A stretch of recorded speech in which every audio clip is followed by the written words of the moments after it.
We're done with the forest. The forest? We are out of the woods.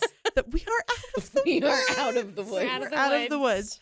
Okay, Deena, kick it off for us. We're out of the woods. What's happening next? Well, now this is a dose of reality. I don't want that. Yeah, I know. Reality has not been super cool. Well, when we talk about American folklore, right? Not just folklore in America. When we talk about American folklore, it's urban legends, right? I don't even know if I want to call it American folklore. Because we just steal this shit from everybody else. I mean, I think calling it urban legends is more what we are used to, what we grew up with, right? Every state, every town seems to have their own version. And Maine is the same, okay? Facts. We started Folktown by talking about white ladies, right? We've seen that in countless other towns. Every place we've gone, we've found at least one white lady. Yes, yeah. and in books, and we see it in shows and in movies and things like that. And Maine has its own white ladies. We see so many of these same urban legends pop up, and it's so fun to kind of see. I guess I should use the word fun loosely, but just kind of see how they affect and thrive within each community, within each state, within the entire country. And I think that is kind of one of the unique things that our country has that no other country does, because we have all of these states versus how small other countries are. And you know where I'm going with this.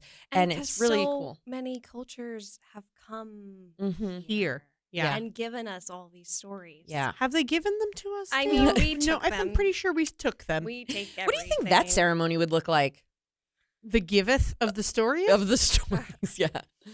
It's a. I can tell you, World War One. No, I'm saying like if there really was a ceremony of the passing down. I'm not like if it really was a thing. Here's the thing, though. That would be so funny. Can you imagine? Like there would be robes involved, I think. Yes. Yeah, 100%. And lots of candles and parchment.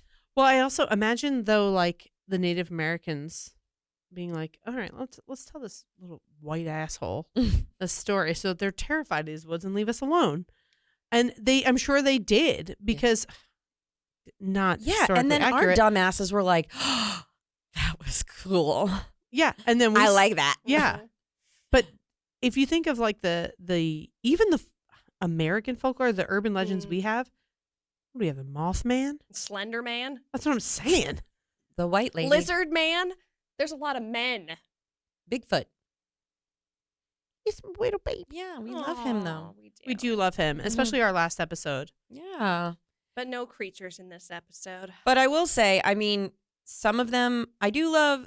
One of them that I will share at some point with you today just gets me angry. Okay, great. Let's get pissed off. I'm not happy about it.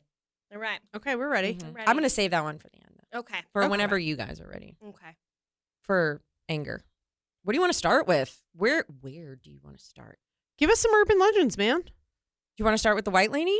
Let's do it. Okay. So the white lady, you guys might have, like the original, I feel like the OG white lady is La Llorona, right? Like that was the original white lady that she, actually, you know what? I'm going to strike that from the record because, yep, Katie, we're going to take that out because I don't know that story well enough to tell it. So, blip. Give us an urgent lead. Nope. Hey. All right, Deena, give us an urban legend. Okay, so we'll start with the white lady because we did talk about a white lady when we discussed Sleepy Hollow, which, to be honest, was one of the first ones that I was ever introduced to. And that was a really cool, again, loosely using the word cool story because it was tragic. It was, this woman who unfortunately passed away waiting for the love of her life to come and find her, right? I believe, wasn't it with Raven Rock, right? Yeah, I think we've had a white lady in every season. We really think have. so. We might not have talked about it in every scene, but we found one. Yeah. Yeah. This one brings us to Millinocket, Maine. And really fun name. Totally just heard Andy Milonakis. That's what I was like, oh, Andy Milonakis, Maine? Let's go. Andy Milonakis, Maine. Okay. And more specifically, the North Maine Woods and Brownsville Road, which again, very similar to Sleepy Hollow, where we had Buckout Road, right? Mm-hmm. So again, I'm just drawing all these commonalities here. So this road is known for its connection to the Golden Road, which was very heavily trafficked. And when I was sitting there looking at my map, She loves a map, people. yes, because again, I was looking at cities and towns and just like how far between the like I guess you would say like the last town and the Quebec border. Mm-hmm. I wanted to see how much space was, how much forest, I guess, woods, whatever, was between that. Mm-hmm. And it, a couple hour drive, but I mean, we're talking like hundreds Mm-hmm. of acres of woods here. And this Golden Road, right? There's tons of ghost stories here, and one specifically was this white lady. But it was all for like logging and recreational purposes that people would be driving here, right? But a lot of it is unpaved. Mm-hmm. There's all this, again, potential for accidents and these large trucks. Tell me you didn't just picture Final Destination. 100%. Log trucks to this Also- day. Mm-hmm. Mm-mm.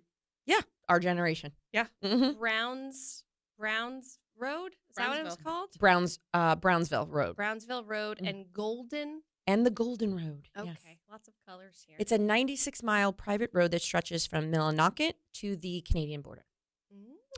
Mm. But yeah, I was like, oh my God, it's Final Destination. This is it. Yeah. Yeah. But not really. Like they did not die this way. So the legend says that this is the 1940s or 50s, and a bride and a groom were returning from their honeymoon and driving along this road. And they were nearly home when, for some unknown reason, the car swerves off the road and down this embankment into this ditch. The new groom instructed his wife to stay in the car and he would go get some help. When he returned, his wife was nowhere to be found. To this day, people say that if you are driving down Brownville Road, you can see an apparition of a woman dressed in white walking along the stretch of highway, either on or near the Green Bridge. Okay? My first thought was, why is she in white? Like, was that what she was She's wearing? still wearing her wedding dress. Like, I'm like, Wedding she's coming back dress. from her honeymoon. It didn't say that, like, she was, like, leaving the wedding, Anywho, I'm skeptical. I'm Coming sorry. back from the honeymoon. Well, Maybe here's the she thing. was just wearing all white because I was going to say, brides here's the thing. did. Brides Yeah. tend to do that on honeymoons. Yeah. Or, like honeymoons. Like they wear like the white sundress and the white Mhm. bikini. And Mhm. Okay. me either. Others say, though, that she appears when the weather turns foul and there is a dense fog or mist, which is very, Ooh, very yeah. typical in Maine. Very ominous. Yep. And there is one account of a group of curiosity seekers that parked on the bridge with their lights out during a dense fog, hoping to catch a glimpse of her. And they got a little more than they bargained for, because when they turned the lights back on, the windows had fogged up. And you would expect with a lot of people in the car. However, on the outside of the car, there were handprints. See, that part always scares the living shit Mhm. out of me. Mm-hmm. Mhm. So I found some of this from somebody's blog, okay, back in 2010. All right. So a good amount of years ago. But what I immediately did, as all of us do, is I went to the comments. Mhm. That's the best part. to Yes. be in. And the comments go from about 2011 to, I think, like 2018, no, 2015. So a little bit outdated. And I didn't like that they were anonymous, but I love when people respond to us and whatever we post Agreed. and like our Yeah. social media and say so. Because we haven't aired this yet, I had to go with the comments here. Mhm. Hopefully, people respond to this and tell us maybe some more updated white lady stories from the area. But some of these were great. Okay, so in 2011, someone said that they did see the apparition and that they heard of this story. The apparition pictured above, and there was one near the bridge. It's just a little too clear to be what I saw, and the dress is too new to be that of the 40s or 50s. So I love this person because they were like, no inconsistencies. Yeah. Okay. But they had seen the wreckage. Okay. Apparently you could see the wreckage of where this car went down in the ditch. Another person said, I personally myself grew up in Millinocket and still do live here. I am 17 years old. I have seen the white lady. It is the most scariest thing I have ever encountered in my life, but I do recommend trying to see it yourself. So she's like, scary shit. Go Do see it. Yeah. Love it. I want to. Yeah. But then, like, there are a couple skeptics, but everybody's saying, like, it's awesome, it's fun. I actually went there last night with a bunch of friends. This was in 2013, and sat there with the lights out, and I thought I saw a white shadow cross fast on the other side of the bridge where the old road is. It was so creepy yet fun. Next time around, we are going to park on the actual road where it happened and see what happens. And I wasn't the only one who had seen that light either. It was completely dark, and the light popped up more than once. I recommend seeing it because it happened to more than one person, and it's not all in your head, that's for sure. Oh, I like that. Mm-hmm. This was the funny one. Growing up in Millinocket myself, the story of STDs and horrors reigned supreme, and the white lady was not white. In fact, she was tan. I'm confused. I don't know. That was in September of 2015, and again, another anonymous post. So wait, is your first white lady, is that the Haynesville witch that people talk about? This person? So Haynesville was another road off of Route 2A. Okay, because I saw a story about. I think they just took the same story. No, it was their wedding night. Yeah, crash. But what's weird about that one is there are actually two different versions, two different females. Still females, still kind of white ladies. Got it. Because when I saw that, I was like, I thought I remembered seeing something. But wild that it's still another road in Maine. Again, Route 2A. And some trucker turned country singer made a song about that guy. That road, I should say. Wow. It's called A Tombstone Every Mile. There you go, Katie. Enter song.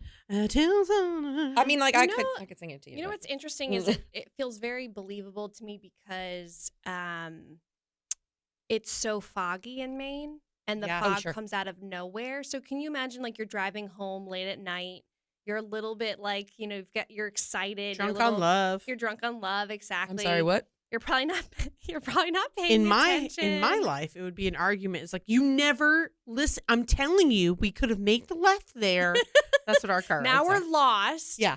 And then you like swerve because you think you see something, and then you crash, and then maybe it's a will of the wisp. I believe it. Okay, this is a personal story. Well, wait, can I just say the two, like, to see which one you heard first? Again, it was a recent bride. One story was of a recent bride that she and her husband needed help because, again, got in a car accident. The woman vanishes as soon as the driver, but they both died. And this lady in white is like flagging down a car. And when she gets help and she's in the car, by the time the car gets to the end of the road, the woman vanishes. Could you imagine? Yeah. Isn't that what happens in Chainsaw Massacre? Isn't there a girl like walking in white and they pick her up? It happens in Supernatural. And she then is... Maybe. I haven't seen it in a while.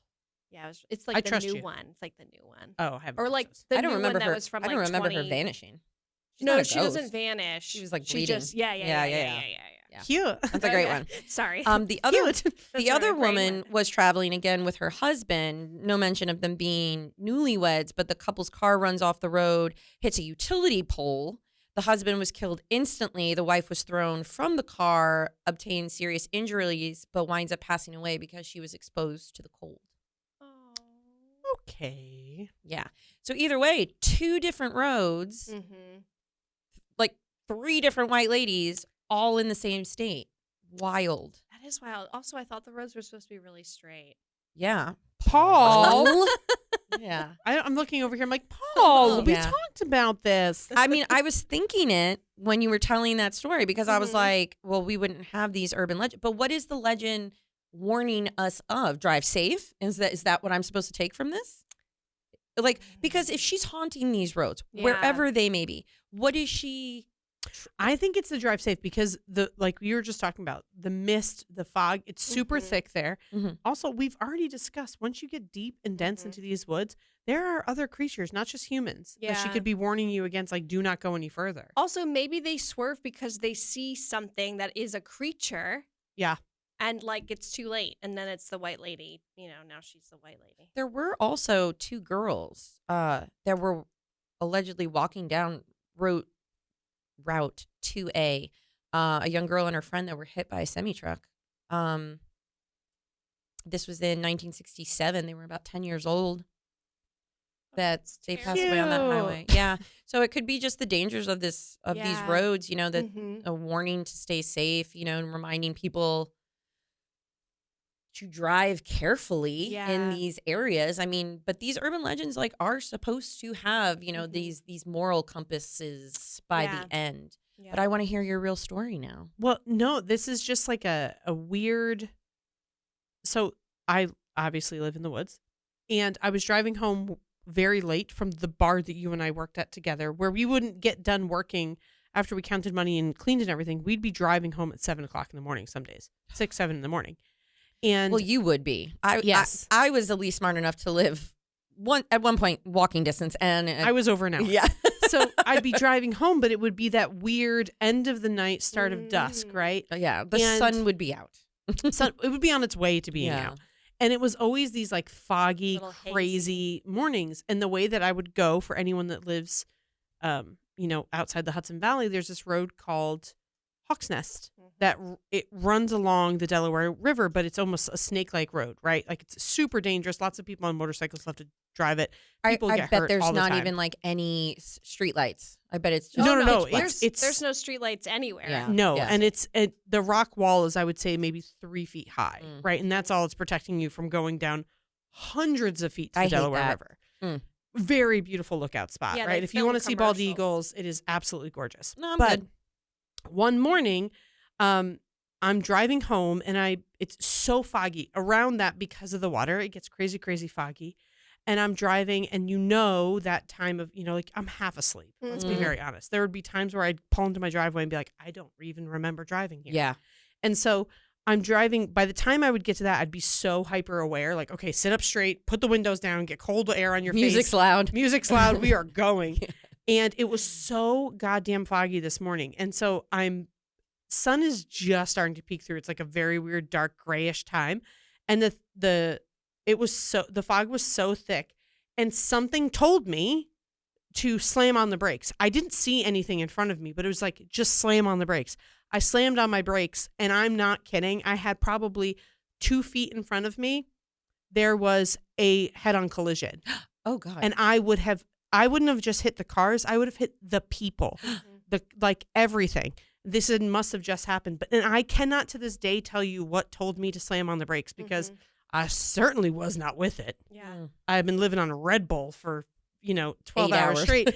And I just remember like slamming on the brakes. And you know that moment when you're in the fog and the fog kind of clears enough for you to see like a deer, which I'm sure we've all had that happen, right? Like a deer in the road. And it was like I slammed on the brakes, and then the fog kind of separated because of all the people standing there. And I saw the people, and I was like, what? It felt like I could not even tell you what happened to me. It was the weirdest thing. That sounds so similar to like when you're driving and you get stuck behind a really slow car and you're so frustrated. You're like, oh, I'm already running late. And now I'm behind this really slow car. And I have always, like, I'll have in the back of my head, I'll think about, like, there's a reason there's a slow car in front of me. And so many times I've, like, come on accidents or some crazy situation just ahead that had I been going as fast as I was before that slow car got in front of me, I would have been that person. I think about that stuff all the time. But I remember telling this story to my mom. My mom's like, she's always like, yeah, that absolutely could have been your guardian angel looking out for you. Puerto Rican, Italian, Catholic woman.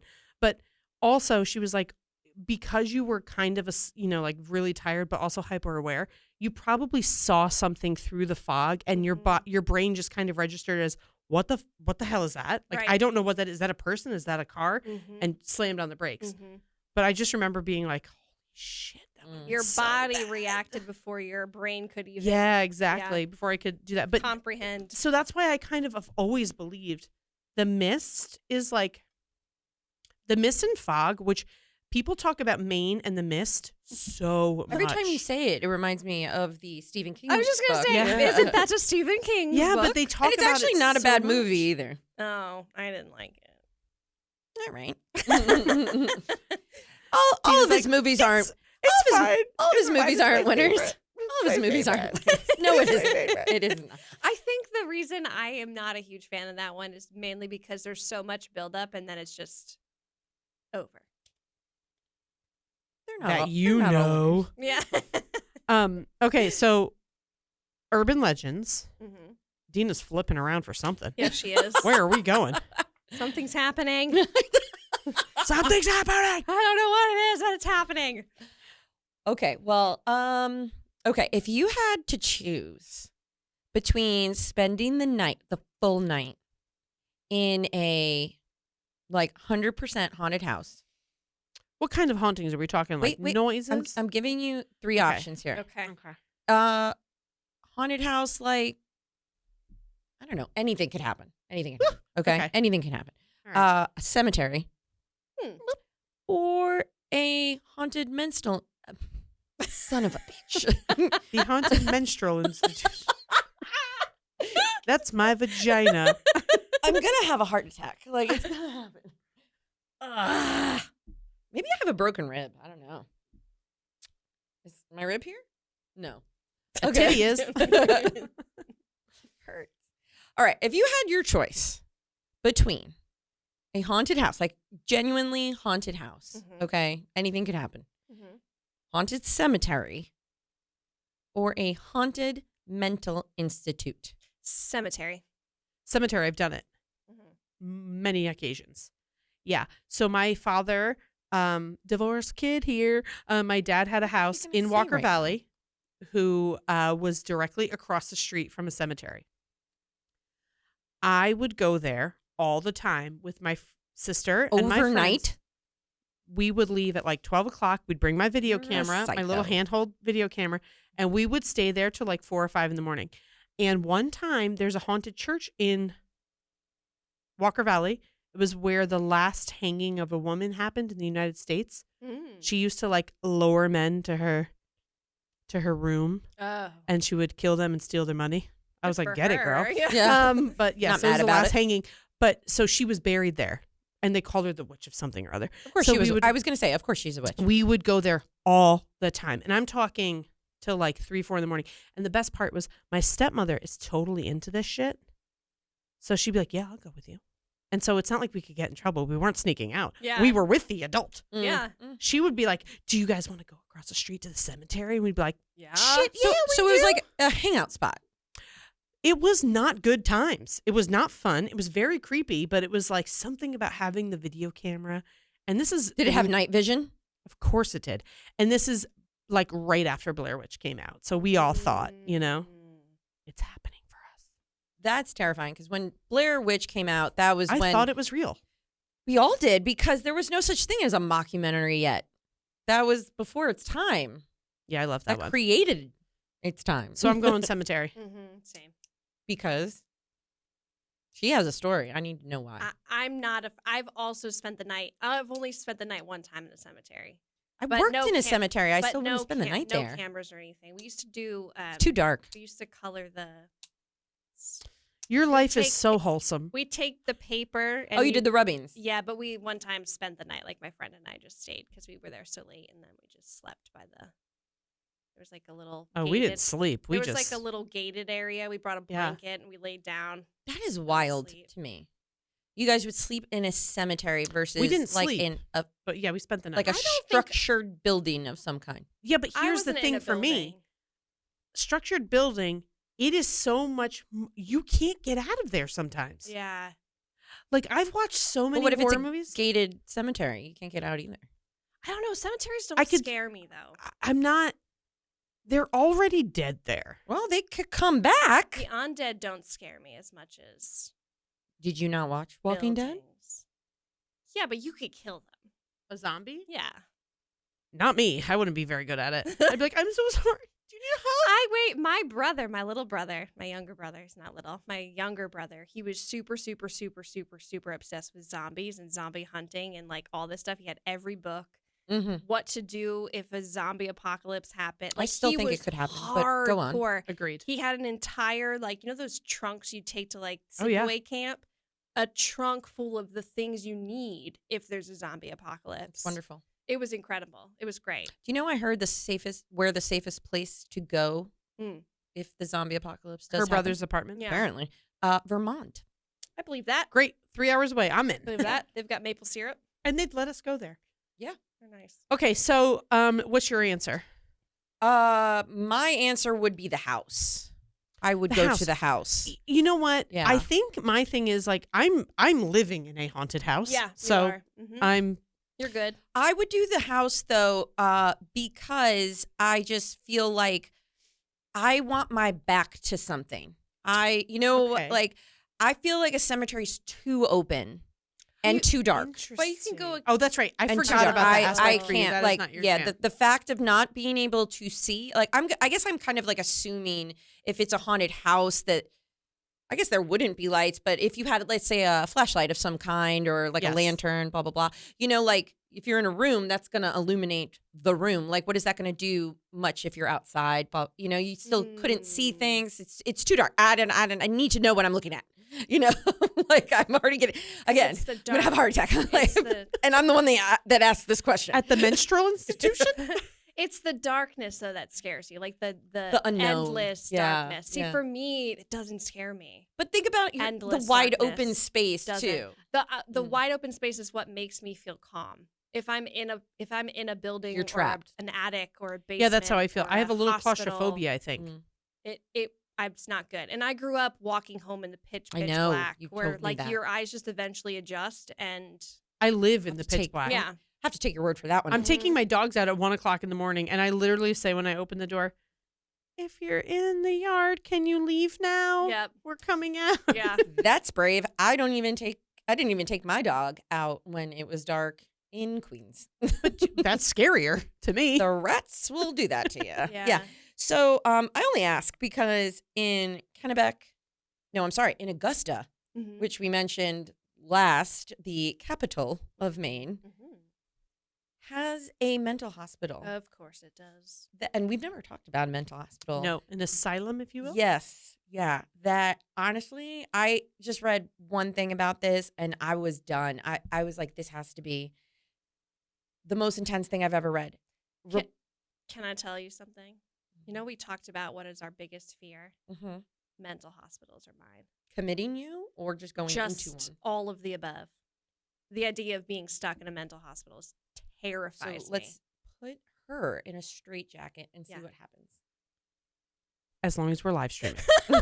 Mama got bills to pay. Okay. Why? Is it the other people? Is it the the padded room and the that sounds fun. Being put in a mental hospital because people think you're crazy. To me, it sounds like a vacation these days. I've been to one, like, not as a patient, but like visited quite, like, very extensively. The part that scares me in that aspect is once you are in there, Mm-hmm. your autonomy is kind of gone, which is good for most people. That's why they are in there.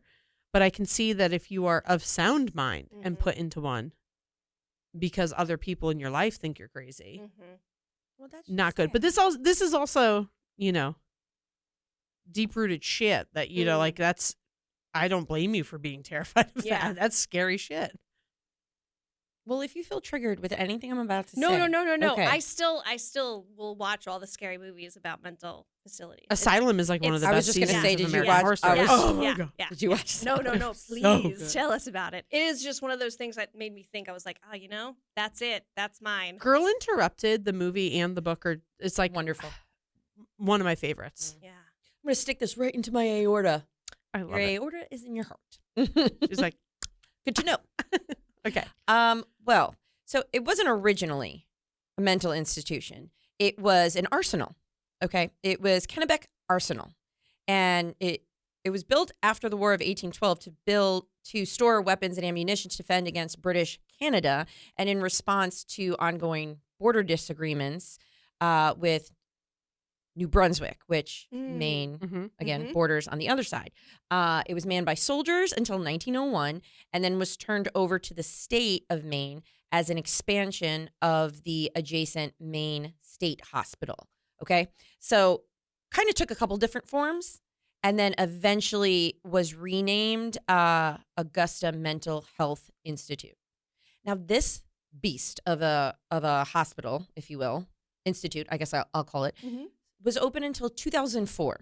Oh, okay. Okay. So Okay. to me, I get it. It's 2025. But to me, that was like last year. It was, 2004. I don't understand how that was Mm-hmm. when it went. Anyway, We digress. I digress.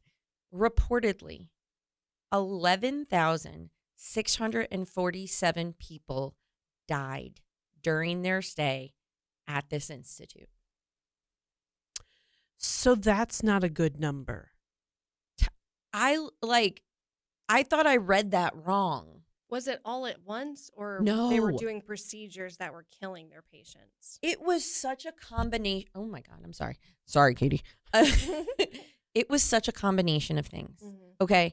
I don't even know where to begin, but it started off with this place being for the mentally ill, including children, right? Mm. And then it kind of morphed into being, housing more and more different kinds of people. Mhm.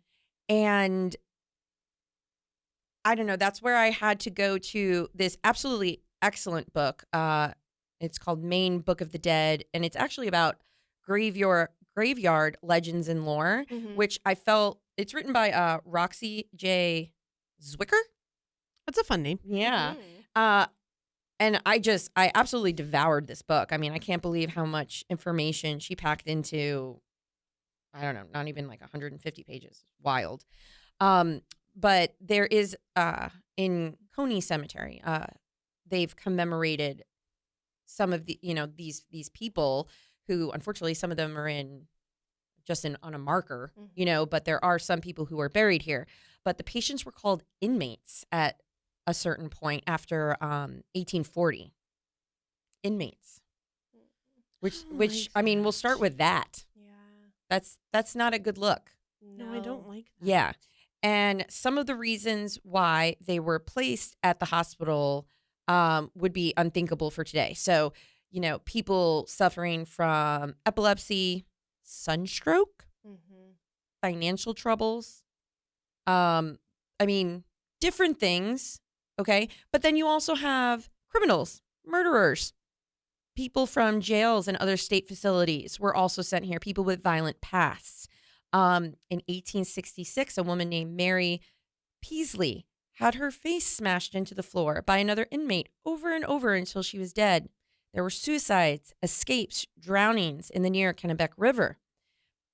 I mean, That's the stories wild. just get like more and more wild as things continue. And yes, then you start finding treatments, that were done on the patients. Like these are the things that you think were just in the stories, Yeah. but no, their hospitals included bleeding, shock treatment, opium, and thorazine therapies, which I had to look up. Yeah. And that is something that you would give patients for schizophrenia. Mhm.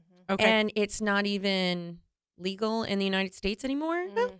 And I tried to find out why, and there's no specific reason Mm. that's been listed. I was Just like, like all of them, just all the reasons. That's- Every of yeah. the reasons. like death. yeah.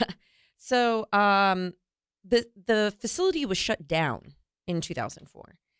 And when this cemetery project came together, they found that after deeper research, the number of people who died was revealed to be this number over 11,000 people, which is just absolutely wild. And there is also some speculation that some of the unclaimed patients may have been sent to Bowdoin College in the late 1800s and early 1900s and used for medical dissection. Mm. So they don't know what happened to all of the bodies. Maybe they might have been burned. Maybe they were buried somewhere else. They're really not sure, but there were at least 40 people from the hospital buried in Coney Cemetery. But I mean, 40 out of Yeah. That's over 11,000. Is this the hospital? I don't know if it is, but there was a hospital that like years and years after it was closed down, they discovered a mass grave like in the forest close to where the hospital was. Sounds like I it think could that be. it could be, but I think that's also the story. There's one on Long Island that's yes, like that. I think that's Yeah. probably what I heard about. Not the same state. No. Long Island should be its different own one. state, Yeah, different people. we could do a whole thing on that state. Maybe we will. No, thank you. Uh, I don't want to go there. But I mean, and I bring this up under urban legends because not because it's an urban legend, but because it's it's a story now that, again, being within the capital of the state, and that this place, I mean, it has its own legend now, right? Mhm. And I'm not saying it's an urban legend, but people are going to tell this story forever. Yeah. You know, and you're not going to tell me that that place is not haunted. Oh my gosh. Beyond haunted. You know what this reminds me of? Do you remember when Geraldo Rivera went to that mental hospital to do you remember this? No. So I don't remember when it was. I want to say it was in the 80s. He goes to a mental hospital and basically shows what all these people are living in, the squalor and how disgusting it is, to show how horrific they were treated in there. And I mean, people still go back there because they're like, it is so haunted. Yeah. But when you see how these people were treated, I mean, he goes into a room with children and they're just sitting on the floor, completely naked, no clothes, no lights, nothing, just sitting in their own feces and urine with no food, completely like they hadn't been bathed in months. And he did I think it was like a documentary or I'm not sure what, because it was pre his talk show, I think. Oh, okay. But I mean, it is something that has stuck with me because I've watched it as an adult, and it is I've never seen anything like that. It is horrific. And people say all the time, how could it not be haunted? Like, these people were tortured. Yeah, I was going to say there's a mental hospital that's been closed for forever, for as long as I have been in the city, in Staten Island. And a lot of movies are filmed, like scary movies get filmed there because it's such a scary, and like when you drive past it. Staten Island is very scary. It is. And when you drive past it, you get like this. You can feel I don't know. You just feel something. Something feels very off. And when like the psych center in Middletown. Yeah. Oh my gosh. So true. Every time I drive past that place, it's like a pit very, like in my stomach. My arms would get tingly. Yeah. My nephew and his friends went in because it's abandoned. Yeah. Parts of it. And they went in and looked at a whole bunch of stuff. And he was like, it is creepy. Wait, when did it close? I think it's just the old abandoned part of it. Okay. Well, this reminded me of Waverly Hills Sanatorium, which I only just recently, ironically, learned about. But, you know, it's said to be one of the most haunted places in the country. And that one wasn't as grim. You know, that was a place for tuberculosis patients that unfortunately didn't survive. But it is said to be one of the most haunted places. That one's in Kentucky. This one, if you're telling me that these poor people, you know, suffered here, I can only imagine what that building is containing. You know, and so many people try and get into Waverly Hills to do those paranormal shows and things like that, and claim, you know, because I've never met a ghost hunter or gotten to speak to one in any capacity. Neither have I. Me either. Yeah, it would be so cool if we. It would be awesome. If we could do that someday. And I've watched in our lives. I've watched shows, and I have a really hard time believing some of it. Yeah, you know, because I don't know. We've talked about movies and shows recently and how bad the acting is, and so now I see it in everything. That I'm like, can I believe this? Is this act like what are we doing here? Is you it know, like a little bit of skeptical. A magic show, most, yeah, right? Like it's kind of like a spectacle. Also, I don't like the fact that a lot of ghost hunting shows, like they talk so much. I'm like, quiet. Yes. You know, like, I need silence. Or they hear something, but you don't hear anything, and they're like, oh my god, did you hear what was that? Yeah, did you hear it? And you're like, no. Yeah, I did there not. Was no sound. Yeah, I did not, because you were talking. Yeah. Her teacher voice just now, I felt like I did something wrong, and I was like, it's so quiet just now. I'm so quiet. I swear to God. But yeah, so I want to see someone go into, or take me with them, please, to Augusta Mental Health Institute. So another stop on our tour to and Maine. So we will be going. So I mean, so tour to Maine. Yes, I would. I mean, I don't. I doubt they even do tours to this, because who would want to tour that kind of place? Amanda. Us. Well, me too. I am such an adrenaline junkie, and it's so stupid because I put myself in these situations because I'm like, yeah, I just want to feel the fear. Yeah, I know. And then I feel the fear, and I'm like, now I have to poop. Every time. I am not. So this is going to push me out of my comfort zone. I like watching Good, I love on doing that to you. on my TV, but not in the real world. I hear you. So I have one more. All right. This is the one that gets me angry. All right. Let's get pissed off. And this is an urban legend of sorts from oh man, now I'm blanking. Well, it's named after the guy. It's Buckstown. Bucksport. Bucksport. Are you also telling this story? no, but Oh. I know this story. Okay, because you did. What do you know? I Tell don't me. know. That's why I'm Tell really me. curious. No, I'm not going to. I'm just curious to hear it. No, because I'm angry about it I She think smacked I the know, table. I think I know with my why. Post-it. Okay, I'm ready. So it's about this. So first off, I'm going to disclaimer this that I first learned about this on Haunted History, Mm. which I watched on Amazon. Mhm. And it's just like, they interview regular people for this show, that have been influenced or, Mhm. seen ghosts, like whatever. It's so funny watching these people. I really was like, I had a great time. I really did. Thank you for inviting me. Yeah. Use one. But I was like, this can't be real. No, this can't. And then it was in this book. And I was like, oh my God, people, really? And that's what got me angry. Because as we've talked about, I worked in a cemetery. I worked at Sleepy Hollow Cemetery. And I take pride in that. Mhm. It's Sleepy Hollow of all places. And they were very thorough in my training. Mhm. I learned so much about cemeteries and the stones that are used to make the headstones and the type of headstone, and like everything down to very minute details, and really only crack the surface. Okay, so Colonel Buck, he's this town's founder, let's say. Okay, now Haunted History gave a little bit of a different story than what was in this book. So I also don't know which story is real, but I guess that's why it's a legend. Mhm. Okay. So the abridged version, I'll tell you both, all right, is Colonel Buck, he founds this town, that's why it's called Bucksport, okay? Dies in 1795, has a very simple headstone, okay? But his great-grandchildren down the road decide that he needs to be recognized a little bit more, especially as the town's founder. So they have this memorial built for him, and it's an obelisk, which is really just a tall, pointed structure, right? Erected in his honor, and it's 15 feet tall, made of granite, Beautiful. which I'm stating for a reason. Okay, it's Blue Hill granite. The stone is named after the quarry it's taken from, just FYI. Okay. And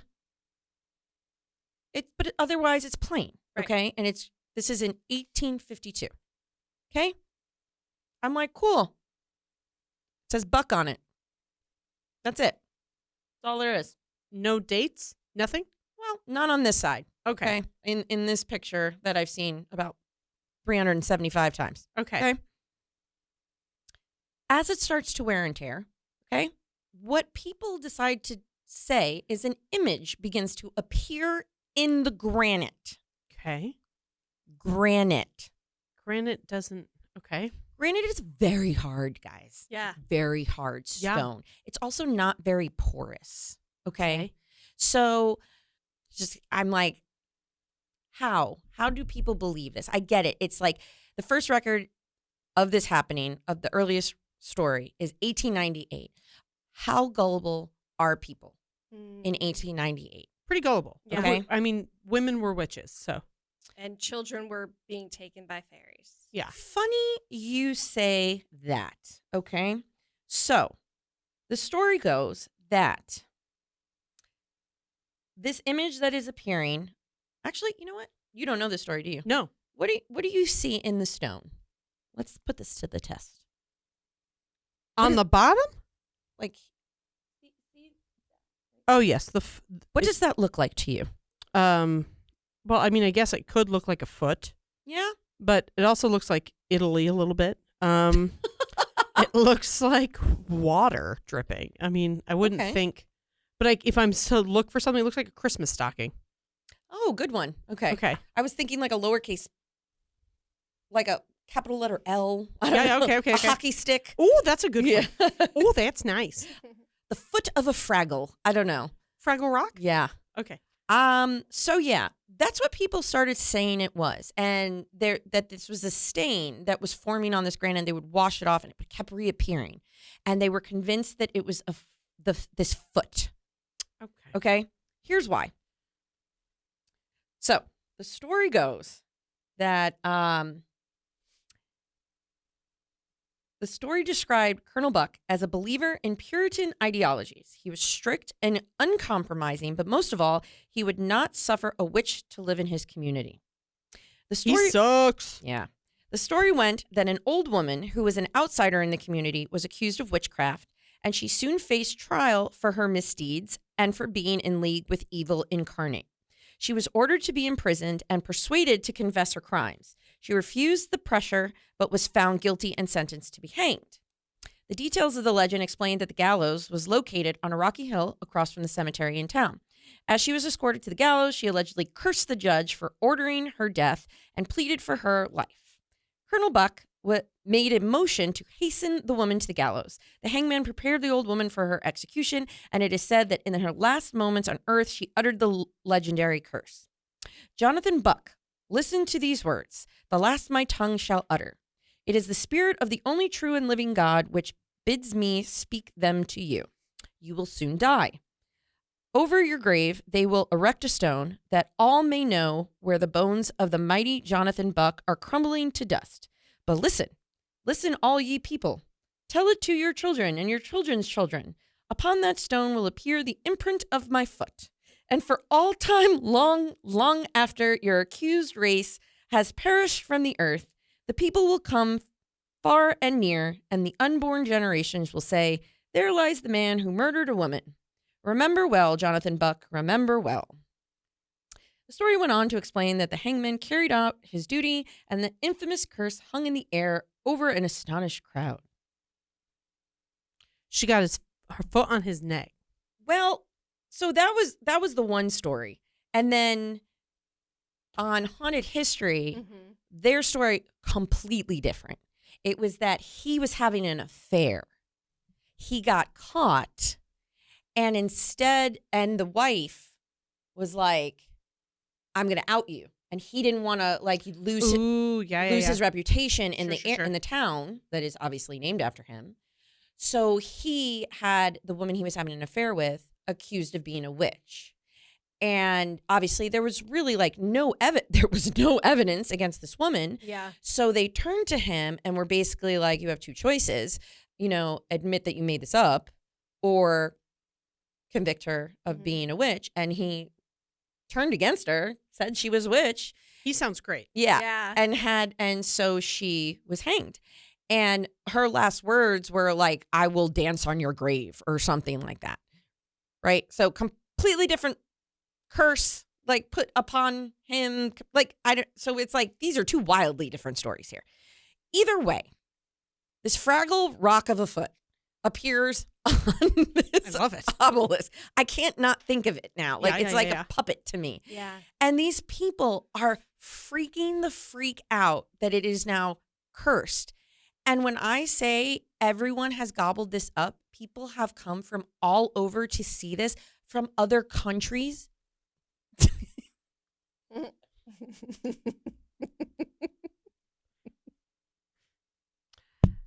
Come back. Dean, reel your woman in. From other countries to see this foot? I am not exaggerating. And that's what gets me angry. This is a straight, ink blot situation. You are seeing what you want to see. What? Well, it's like when people see Jesus and grilled cheese. In a toast. In a piece of toast.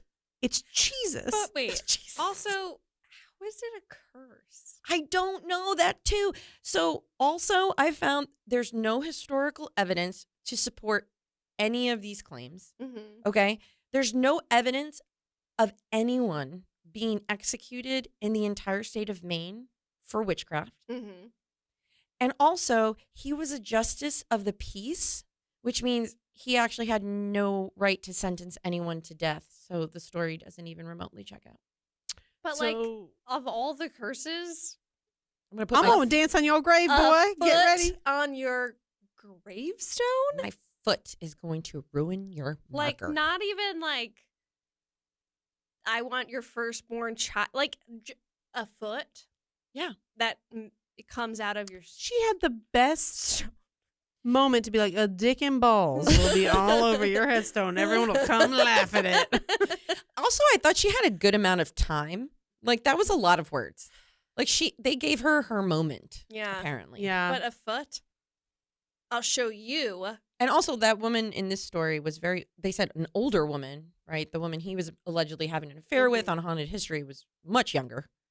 They always are. But not like a teenage, not like inappropriate young. Right, Just right. disclaimer. Yeah. No, like. I've got lots of inappropriate young stories to share with you all. But we all waited. So I was just talking to my therapist. No, I'm just kidding. But like, I just got so mad when I was like, this is what constitutes as a legend. Like, come on. People. Yes. The foot on the stone. Or even just like a touristy thing. Like, this is Yeah. what you want to go see. But you know I'm going to go see I was it. just going to say, so, okay, also added We're to our- obviously going to go Obviously going to go see Duh. it. But we'll change it to a dick and balls and we'll be like, like bro dudes. Like, don't worry, girl. We got you. We'll make it worse. So speaking of underage girls, I'm going to tell you this No story. one was underage. They are now. I'm going to tell you this story about the first haunting in America. Oh, my God. The haunting of Nelly Butler. Ooh. So one of us, I think it was me. I swear to God, I think it was me, but I don't remember. Mentioned this story a little bit in the Lighthouse episode. Well, I just keep thinking Nelly Bly. It's throwing me off. Okay, well, Nelly Butler. Nelly Butler. I also So- love that this is the first. The first haunting. So the first documented haunting in the United States happened in the winter of 1799. This makes me so happy that it's also Maine in terms of like first, Yes. like, you know what I mean? Like, Hell yeah. love that. So this is, I got a lot of this information from the American Ghost Walks website, which is incredible if you guys have not checked it out.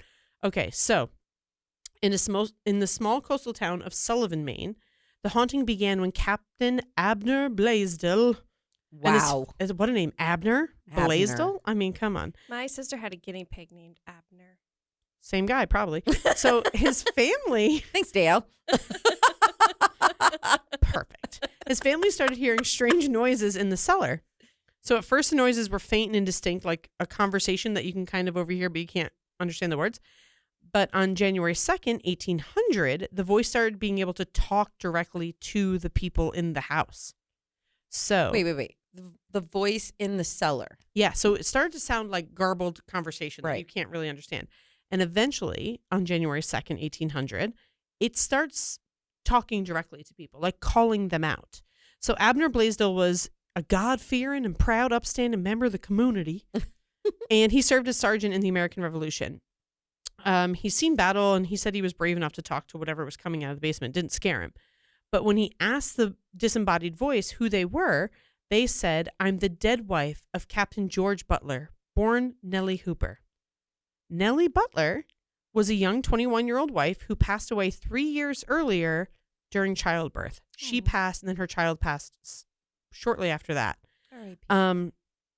Blaisdell knew of Nellie because her father, Dennis Hooper, lived a mere 6 miles down the road, and George, the husband that she left behind, he also lived close by. So George. So Nellie, the ghost, starts communicating with the family, and the youngest daughter, Lydia, she would hear knocks for several minutes straight before the noises started. So it was almost like she was trying to get her attention to bring her down to the basement to talk. And it seemed that Nellie was really, really locked in on Lydia. And much I'd be like, you come up here. my mom said I can't play with strangers. I'm not allowed downstairs until my homework's done. Yeah. So, much like most classic poltergeist stories, it seems that the teenage girl, she was 15, Lydia was 15, was the root of the phenomena. Like, Nellie just really attached herself to her. And she said, just like most things, it started with a little speaking, a little audio haunting. And then it got more intelligent and communicative as the haunting continued. So Nellie Butler wanted to talk to her father and her former husband because she was trying, just everyone get ready for this. She was trying to coordinate the remarriage of George, who lives down the street. She wanted Her ex-husband. She's 15. Okay. She's like hooking up. Oh, that's She kinda wants thoughtful. her ex-husband to marry this Right. 15-year-old. I'm getting it. Okay. Okay. All right. So, okay. So 15 was even too young Back then? back then. Okay. So, in 1800. So people started thinking that maybe Lydia is some kind of witch or she's possessed by a demon because the ghost was inviting people to come down to the basement so that she could prove that Lydia's not a demon and that I, Nelly the ghost, I'm here. Okay. So this ghost is presenting itself to anyone and everyone? Yeah, it just wants people to come down and hang. Wow. This So- is a very open ghost. So Nelly's sister Sally, she was like, this is strange.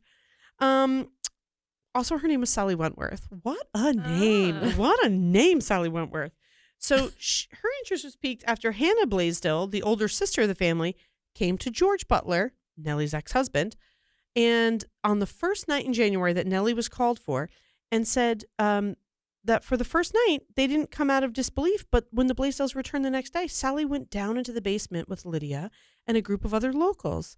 And while she held Lydia by the arm, now this is the sister of the ghost, we heard the knocking. Lydia spoke and a voice answered, the sound of which brought fresh to my mind that of my sister's voice. In an instant, I could not understand it all, though it was within the compass of my embrace, and had it been a creature which breathed, it would have breathed in my face. It was that close. And I had no impediment of hearing.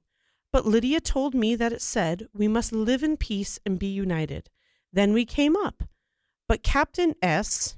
something, with Lydia and others, went down again. I passed through the room which led into the cellar and into another room, and there I was much surprised when I plainly understood by the same kind of voice still speaking in the cellar these words, I am the voice of one crying in the wilderness, and other sentences which I cannot remember. Which a hilarious statement. Like, I can remember this extremely strange cryptic sentence, everything else trash. Yeah. This is testified by several others who joined me. From this time, I cleared Lydia as to the voice, and I accused that it was indeed the devil. Although my opinion changed over time, August 8th, I was there again with 30 others. So these people are just coming down in droves to this basement, and I heard much conversation. Her voice was still hoarse and thick like that of my sister on her deathbed, but more hollow. Sometimes it was clear, always pleasant, and if a certain person did, in my opinion, very unwisely, ask her whether I was a true Christian, the reply was, she thinks that she is. She thinks that she is. She is my sister. On August 18th, I heard the same voice in the same place. I then did believe it was that of my sister. She talked with Captain S. and extorted the people. He asked her if I believed that she was my sister. The answer was, she believes now. So all of these people are coming down there. They're all, listening to this ghost. Eventually, guess who gets married? Lydia? And George. Oh, it happens. Okay. At 15? Mm-hmm. Okay. So when George talked to the voice, he said, who are you? And it answered, I was Your once... Your mom. I was once your wife. The voice asked me, do you not remember when I told you I was alive? I answered, I do not really know what you mean. The voice said, do you not remember I told you I did not think I should live long with you? I told you that if I was to leave, that you and I should never wish to change my condition, but that if I did leave you, I could not blame you if you did. This passed between me and my first wife while she was alive, and there was no living person within hearing but she and myself, and I am sure that this was never revealed to any person, not a living or dead. The spirit then was able to convince me that I was to marry Lydia Blaisdell. So guess what? He, Captain Butler, I guess, said that the ghost, Nelly, said, be kind to your wife, for she will not be with you long. You will have but one child and then die. And that's what happened to Nelly. Okay, and then so he marries the 15-year-old. Right. Totally normal. And after they got married, guess what, guys? The ghost is gone. Oh. Rest the in ghost peace. is gone. Resting in peace. So a lot of people, the more hilarity of this is that the ghost of Nelly Butler obviously disappears, but then Lydia Blaisdell, now Butler, proved heartbreakingly true for only 10 months later. Lydia died shortly after childbirth in 1801, and her child didn't survive. She suffered the exact same fate as Nelly Butler, and the exact same fate that Nelly Butler told George would befall Lydia. So is he a serial killer? I'm thinking so. Oh, interesting. It's I don't trust him always. Yeah. You have two women that die right after giving you a kid, and then the child dies? Also, why can't the ghost leave the basement? Because it was trying to hook her husband up with a 15-year-old. But also, why was it in the basement of someone else's house? Because that's where Lydia lived. It was in the basement of the 15-year-old. But how did she get there? Just shopping around for wives, I guess. She was like, "Oh, that girl gonna do." Yeah. Well, she couldn't leave the That house, cute. so she slim pickings. That's very true. But she had to go there first. So she like picked it based on who she saw, maybe? Yeah, maybe she was just like floating around and was like, she'll be cute someday. She gonna die too. I just think of Casper. Can I keep you? Oh, hell yes, you can, Oh. Devin Sawa. Okay, so that's the first recorded haunting in the United States. Wow. The ghost of Nelly Butler. That's pretty cool. I like that story. You like the 15-year-old that just Except- gets to No, Marry the not murderer? that part Okay. of the story. I liked the part of everything before that. Yeah. Yeah, understood. I thought he was going to be killed or something. I hope so sometime. Yeah. Does Well, eventually. I'm sure he's not alive anymore. Imagine it's like, and he is currently 248. Yeah. He actually died at age 54. Okay. Not soon enough. Okay. Okay. Well, I hope he didn't marry again. Probably, of course he did. He probably married another 15-year-old. He probably hired a girl to be in the basement to convince him to marry the 15-year-old. That's what I'm thinking is like, did he put someone down in the basement every time a crowd of people? Probably. Men. All right. So not surprised. You want to talk to us about murders, or do you want me to go into my creepy well? So I only have one murder All right, story. give us a murder, and I'll Okay. end with the creepy well. All right, sounds good. This is a quick one too because but I had to tell it because I think it's good. Okay. Where does your murder take place? So it takes place in Rockland, Maine. Rockland. Mm-hmm. And it's the title of the story, and this is why I picked it because I was excited. It's called "The Headless Halloween of 1940." And the story goes as this. Seems like a lot happened in 1940. Yeah, apparently they didn't have a lot to do. So. And this whole story is kind of it was all in the Rockland Courier Gazette, so it's like a retelling, and then also from Rockland. Sorry, I was just going to repeat the same thing, and it was in the Rockland Public Library. You could get the newspaper from there. Okay, it all started when John P. Phelps, 54-year-old, once again got into an argument with his 16-year-old stepdaughter. Alonza Pauline Young. That's his stepdaughter's name. Okay. Only this time, things went horribly wrong for Pauline. Pauline had been avoiding the home at 28 Crescent Street, staying with a friend because she didn't get along with his stepdad. So she just kind of avoided the house. Her mom went off to work, and Pauline was still at her friend's house, but this was Halloween, so she needed to go home. So she returned home to get her costumes, but planned to leave shortly after, collecting the things that she would need. I wonder what she was. Well, she never had the chance to Aw. leave. Phelps locked the doors of the house to prevent her from leaving. And all of this is a recollection 2 days after, I'm sorry, not 2 days, 9 days later after he locks the door, and I'll tell you what happens when the door gets locked. Phelps, the stepfather, is found wandering around and bleeding from himself. Orifices. And he tells the police this is what happened. His confession. Okay. He says, "She cursed me," said Phelps. Another one. Every time. Mm-hmm. "And came at me with a butcher knife. I threw a hammer at her and struck her on the forehead. I didn't know what to do with her body, but finally removed the head with an axe and a knife. The body I dragged down the cellar stairs and, wrapping it in burlap bags, put it out through a cellar window under the piazza.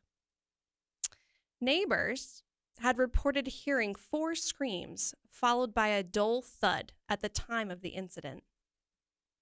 Both of Pauline's younger siblings were playing in the home's backyard during the time of their sister's murder.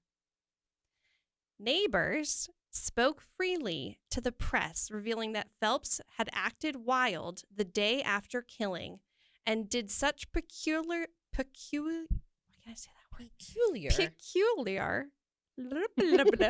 strange. He did very strange things, as asking Miss Alice Rich if she had noticed an awful smell coming from the piazza, as well as offering the police the use of his pickaxe. I can't talk anymore. Guys, we are killing the game. With the use of his pickaxe. I can't say words. Katie, leave us all in. Okay, let me try one Just more say axe. time. With his axe and shovel during the early days of their search, because she was missing. They didn't know what happened to her. Well, Phelps also confessed that he had put all of the bags under the piazza, except for the head. Okay. Also, he had chopped up the rest of her body part. Naturally. Obviously, Right, yeah, that's so. I didn't know if I mentioned that detail. Just better, smaller. But the More manageable. police were like, "But where's her head?" Right? You know what happened to the head. So after they arrested Mr. Phelps, What's in the box? they were still asking about where Pauline's head had gone. And well, Phelps decided that he would let the police know that he took the police to the northeast corner of the Maine Central Wharf on the afternoon of his confession. John pointed into the murky depths of the Atlantic and cried, "There where I threw it, down there." So upon that, they sent a team of divers. They tried to, find it. Obviously, this is the 1940s, so I'm not really sure. Yeah. They were, had a lot of equipment to really be diving. And they never found the head. Years and years have gone by, and the legend has kind of morphed into, this story has turned into a legend, and then it's a scary story that parents tell kids. Beware of the evil man that killed his daughter. Anyway, Why are they warning against him? I was expecting it to be about the head. I think just to make kids listen. okay. And we'll chop your head off. Like, Well, that's good parenting. Is that You know? gentle parenting? Is that what mean- gentle parenting is? I don't know, but Chop the here's- kid's head off, won't cry anymore. Yeah. So this is the other little detail of this whole story. It says another legend told around the table was that Phelps' kitchen was dripping with Pauline's blood after the murder, flesh to the ceiling, Oh my God. that John decided to paint it red. Locals, Phelps really did know where the head was and has lied to police about it for his own peculiar reasons. And he eventually, he serves his time in jail. What And about the siblings? apparently So the father gets arrested, gets put in jail. He spends his time in jail. The wife and the other 2 kids move further away in Maine, and they leave him, obviously. He eventually gets out because he's ill, and he eventually dies in a little hospital. Old people's home. Mm-hmm. God, I The hope end, they've never found the head, and there's like a lot of local lore of like if you go past the house, people believe that the head is buried under the porch and that there's the ghost of Pauline haunts the house. I would be pissed if I were Pauline. Searching for her Where's my head? body. Because her body was. That's right. But I was like, how does she search for? So it's like a body. I don't know. Is it just her head? They Like, don't usually, talk about what the ghost looks like. because usually the ghost is like without the head. Yeah. So maybe it's the body wandering around the house trying to find it, but it's not in the house. Like, Or what maybe did he- just the head. Wouldn't that be so funny if there's like nothing else but the head? It's like, hello. Like an emoji. Hello. Where's my body? Yeah. There's so many holes in this story. Yeah, but the dad threw a hammer at her head, and that he killed her. It seems like he had amazing accuracy. Also, But guys, this God. is a real story. This was a real man, and he really did this to his daughter. I know, and that's what is so gross to me. Yeah. Well, it's also his confession, so we don't know if it is Yes. actually how he killed his Fair. daughter. That's very Fair. true. I mean, They did do an autopsy, and they said And- that her head was severed from her body. well, that's the Cool. only part of the story I believe at this point. But they also said that everyone that was involved in the autopsy, it's funny. There's one person that says that they could not eat hamburgers for a whole year after because it was like Oh, butchered gee, meat. so sorry it affected you. Pauline's like, oh, I'm sorry. Can I have a hamburger? I have no head. I just felt like that didn't need to be mentioned. No, that did not need to be mentioned. Rude. But they said it was like the goriest, but like the body was just mutilated. Well, you said he. He chop-chopped it up. Yeah, He yeah. chopped it up with an axe. Then But I still don't understand why. Like, what the hell did this child he do? hated her. For whatever reason. There's no like backstory of why. This poor girl just wanted to go put on her Halloween I costume. wonder if there was more to the story. She's a teenage girl, Mhm. 16-year-old girl, stepfather. Maybe there's more Mhm. to the story. I think there definitely Mhm. is. I've seen that episode of He- SVU. He Mhm. locks the house so she can't get out, and the mom doesn't come home for a while after. Mhm. Yeah. But again, like, Yeah. where are these other siblings? In If the they're backyard. yeah, but they're that close. They didn't see anything. Come on. Or he's terrifying to the point where they are just like, They Mhm. stay away. yeah. Mhm. But I'll be real honest. Like when I was a kid and my mom would make us go outside and play, like we didn't hear anything that was going on in the house. Like That's true. people could be doing all kinds of stuff and we wouldn't have known. We'd be Yeah. in the woods. We were so far from the house. Exactly. We were doing, and it's Maine, so they probably were in the woods. Mhm. They probably weren't even right in the backyard. It doesn't say how old they were either. Just they Yeah. were younger. Mhm. Okay. That Well, was that's- beautiful. Thank you thank for that you. uplifting story. I just like that it was a headless story. Yeah. Yeah. Maybe we'll find it. Maybe. Mine is well, it's called the Well of Insanity or the Sabatus Well. Sabatus, yes. And I watched a TikTok on this from Amber Vance's TikTok page. She does really good, like creepy little ghost stories. And someone in the comments, she was saying Sabatus. And someone in the comments is like, I live there. It is Sabatis. And I was like, okay, I'm going to get that right. Mm. Okay, so this is a really small town in Maine, just about 5,000 people, established in 1840. Originally was named Webster, Maine. And it was changed to honor the local native chief named Sabatis, who lived there before the settlers arrived. It's a very strange town because you couldn't just settle there. You had to be voted in by existing residents. Oh, wow. So if you wanted to come there with your family, Exclusive. the Like a whole town had to vote you in. Co-op. Exactly. Real Brooklyn of them. So the weird part is when the settlers first arrived there, the town had been completely abandoned. The tribe had just gotten up and left. And they thought like, oh, so lucky for us. Like, look at this whole area already ready for us to live in. Now people think that the tribe left because of the creepiness of the land. So Roanoke. Okay, so this happened not too long ago, possibly in the 1990s. Since we've been talking about everything from the 1800s, this is a little bit on the newer side. As the story goes, a group of teen boys dared a friend of theirs to allow himself to be lowered into an old well behind a cemetery in the town of Sabatis. Great idea. Best one I've heard today. So the boy agrees to the dare because that's what you're going to do. So his friends take a rope, tie it around his waist, and they lower him into the well attached to a tire that he was tied onto the tire. So it's kind of like they made a mini tire swing. So he held onto the tire. They lowered it down. It's a big well. It's a big well. Yeah. So he's down there for not too long, and they kept letting it go further and further until they couldn't see their friend anymore. And then the rope stopped moving, so they assumed like the tire, the tire hit the bottom. Yeah. So they yelled down to him because that's like the fun part, right? Like you yell down, like, "What do you see? What's going on down there?"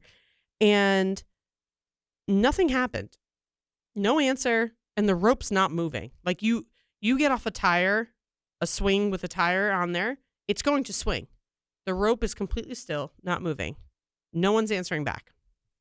So the boys kind of freak out, and they think that maybe he fell off the tire. So they pull the tire back up. Oh, my God. And their friend is still on the tire. Oh, okay. Oh, maybe not okay. I don't know. But he looks like he's aged about 50 years. What? He's only been down there for a total of minutes, right? His hair is completely white. His face looks older. And when he opens his mouth, he starts laughing maniacally. And when he opens his mouth to talk, babbling, like completely incoherent. He's just like saying nonsense. It's not even words. And they have no idea what the hell happened. He can't tell anyone what happened. They take him home to the parents. The parents bring him obviously to a hospital, thinking something happened down there. And what do? They put the child into a mental hospital, and that is the last he's ever heard from. Well, the original source for this story is Mark LaFlamme, who's a journalist for The Sun. He submitted this story to an urban legend contest on AOL in 1998. And that's where it blew up, right? But then the article again ran in 2007, and that's more internet time. Mm-hmm. And then the legend explodes. People are now looking for this well in Sabatis, Maine. So they think it could be in a couple cemeteries there. One of them is the Old Combe Cemetery. Another one, ghost hunters think it could be the Sanborn Cemetery, and there was a couple other ones. And people have spent so many of these paranormal shows go, and they think they found these cemeteries. Other people think it may be covered up. There's a group called the Maine Ghost Hunters. I think it's a couple. I couldn't really tell. But they think that there's like a road that you can go down in Sabatis, but it's like kind of covered up and it's private property. Like, don't bother it. Well, in 2022, our boy, Mr. Mark, says that he's got to come clean. He feels really bad. That he made this entire story up. This literally sounds like an episode of Supernatural. He made this whole story up. He feels really bad. And people are like, there's no fucking way you made this up because it's like the lore of the town. And he's like, no, I made the story up. I wrote the story in the 90s. And I said it in the 90s. Nobody can tie who these children are. Nobody can tie it to an actual child that this happened to. But when he responds to people in the comments of this, I think it was a Reddit post maybe, or an article that he wrote. It may have been an article that he wrote. But in the comments where you can leave questions, he says, I probably made it up. Probably. I've probably made this up. And he won't. In the article, he writes that, oh, no, I made it up and I feel really bad because people are spending like so much time and energy looking for this well. But then when he comments to people, it's a little sus. He's like, yeah, I probably made it up. Yeah, I probably exaggerated that. So do you think he made this story up? It's a little creepypasta-ish, right? Like it's where if we had a kid, a name, all that kind of stuff, sure. Detail. And it's the 90s, so it's not like it's lost forever. Yeah. But, I mean... Well, also, what the hell? Yeah. Where's the hospital records? Everything. Yeah. Who's the family? I don't know. And here's everyone in the comments, too, are like, what if this kid discovered, like, a government-type situation, portal situation, where it was like, we got to cover this shit up real fast. Mm-hmm. And moved him to a hospital that he'd be forgotten about on Area purpose. Area 51. Exactly. So there's so many different versions of It's like Stranger Things. it is like Stranger Things. But what I found interesting about this story, so sure, maybe it's just like a creepy, myth made for the town, made up by some author who wanted to win a contest, or maybe it's a retelling of a version of a story and he was told by someone much more important than him, you need to come out and say that the story is not real because It's drawing too it's much attention. You're drawing way too much attention. Yeah. Bah, bah, bah. I don't know. It's like I said, I had found something about a well in my little cemetery book here. Well, listen, it says that it's in a cemetery. It's Yeah. buried behind a cemetery, the well. I think wells too, because they're just like these deep, dark holes in the ground. Like you can't really. Nothing good ever comes out from Right. someone being lowered into a well. Right, exactly. And I ever. think that's Definitely the thing. not. It's like that unknown dark space. But Like, also, the ring. Hello, I was She's thinking on that, the yeah. well. but they're also supposed to be like hubs for magical Yeah, and like a portal type. Yeah. Of thing. Yeah. There's a really great one in Lock and Key. I don't know if you Yes. guys ever Oh my watched it. I God, I love love that. that. Yeah, I and love it so much. I chased down all those graphic novels Yeah. too, and that's where the Echo lives. Yep. And so, hey, whatever it is. But one thing I can say, as we're I can't believe this is our last Maine episode. I know. I feel like Until we go. Yeah. Well, and we might come back and do a little In betweener. a little in betweener after we go, and we need to talk about like the king of Maine. Amen. So The king himself. dot dot dot. Bum, bum, bum, bum. Yeah, so this was a really fun one. I'm glad we did this, especially being Northeast girls. And I feel like the landscape, because we've grown up in this landscape, right? Like other than being a coastal town, but like I had a much easier time envisioning all these things. Oh yeah. And I try to explain this to people, even where I live and where Dayelle grew up compared to where you grew up. Where we live, the trees are very dense because they are enormous, like 200-300-year-old pine trees. So crazy dense that you cannot see the top of the forest, but the bottom of the forest, because the trees are so tall, you can see pretty well through. Yeah. And different to where my parents grew up, or where I grew up, is we have some pine trees, but it's mostly oaks and like, that kind of stuff, where it's a very different type of forest, where the forest is a little bit more dense, a little bit darker, a little bit scarier. And with Maine, you kind of get both. And like, I can envision all these creatures because it's the woods that I know, like the devil, right? Yeah. Like I know that. And I think I'm a little bit more comfortable with believing this stuff because grew up in these woods. Yeah. Wouldn't be surprised to see things in these woods. Exactly. Yeah. 100%. Probably have already seen it. Yeah. All right, guys. All right. Well, here's the thing.